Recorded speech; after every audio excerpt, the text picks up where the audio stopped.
Yay! A little bit. I'm from Rhode Island originally. I live in Massachusetts, out in the woods. I've known Rusty for 20 years or so. We went to Emerson together back in the day. And we started Night Train magazine about 10 years ago. Long live Night Train. Anyway, so this one's called Walking Her Out of Me. It was published originally in Inkwell. It's part of what I hope will be a published short story collection someday. Working on it. Walking Her Out of Me. These wheat fields go on and on. Day 12, Jimmy says, breathing harder. I can do this. As if to convince himself, he slips his leather knapsack onto one shoulder. Bending to one knee, he studies the ground until he finds a rock suitable to add to his collection.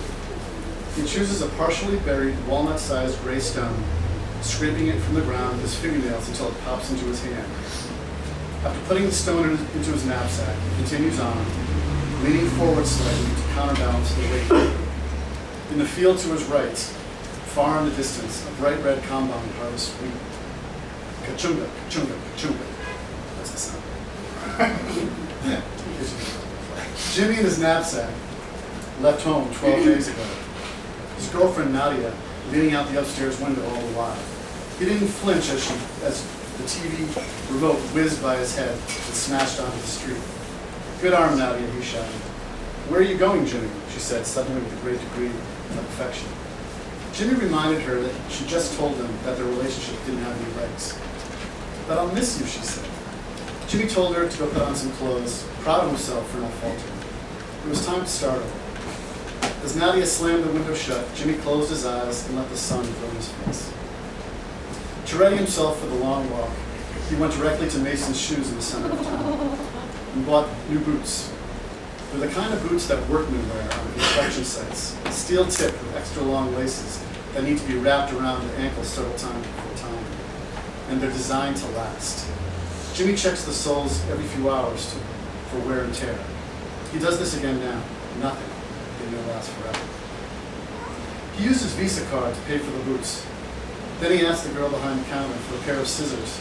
She was 16, cute, wearing a hot pink store uniform that didn't fit her right. It made her look thinner than she was, like the thing was still hanging in a closet on a wire hanger. He used the scissors to slice the card in half, and then handed the scissors and the tool house of the Visa card to the girl. He thanked her for everything, especially for the boots, which he'd already put on. I have to walk her out of me, he said. The girl smiled as if she understood. Jimmy thought it presumptuous. With each stride now, Jimmy breathes deep, alternating inhales and exhales with lefts and rights. He is fluid, rhythmic, like a metronome, he thinks. If only Nadia could see this, she'd be impressed by the level of sheer determination. The road ahead is asphalt and straight. The bus zooms past, kicking up dust and dirt from the roadside. The dust cloud surrounds him, entering his mouth as he breathes, and leaving a thin layer of itself on his curly brown hair and sunburned cheeks. His knapsack, once filled with an assortment of sandwiches, is heavy with rocks and pebbles, collected along the way. He wears sunglasses, tortoiseshell frame with golden screws and one cracked lens. The road pitches slightly upward. Over the rise, a car, its engine stuttering, is stopped on his shoulder. The sun reflects off its dusty rear window, blinding his approach with a brilliant white light. He holds his arms out in front of him, interlocking his fingers so he can see the car and its driver better. Then he stops. The car, a blue Cadillac with 4 doors and a silver dollar-sized hood lamp, is old, from the 60s. Its color is not turquoise or cobalt, although it may once have been. It is more the fading blue seen on a fall day, just before the sun sets. Rust has eaten away at the sheet metal. One large hole in the shape of a comet and its tail is formed on the trunk. After stopping the engine, Nadia swings open the door. I've been looking for you, she says, wearing a smile like she would a full-length coat. Nadia is more beautiful than he remembered. He thinks the heat must be playing tricks on him. After only 12 days, she's changed.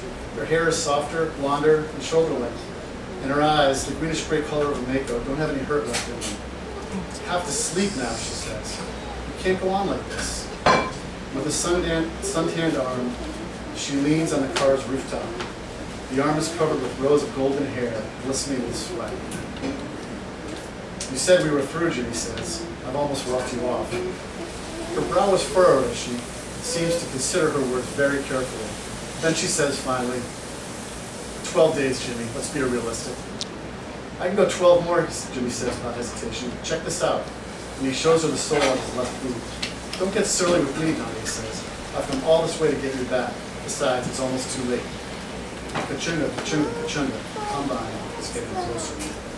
A slight breeze crosses the field, forming ripples, like sheets at a just-used bed. The combine sucks stalks of wheat up through the blades, out its chute and onto the ground in tidy rows.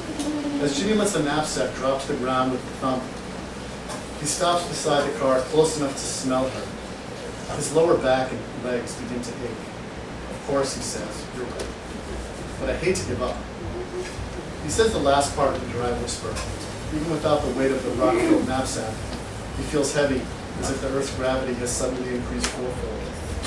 I promise to try to love you better, Jimmy. So you say, Nadia. Let me show you, she says. Get in. With that same smile, Nadia opens the door for him, and he lies down. The warm vinyl seat soothes his back. Use this for a pillow, she says, handing him the knapsack. She closes the door behind him. Then she bends her long body until she is headfirst, halfway inside the open window. Jimmy thinks she must be on the tips of her toes. Her head tilts to one side, reminding him of the way she once looked at him. He's going to tell her this, but she turns away toward the combine.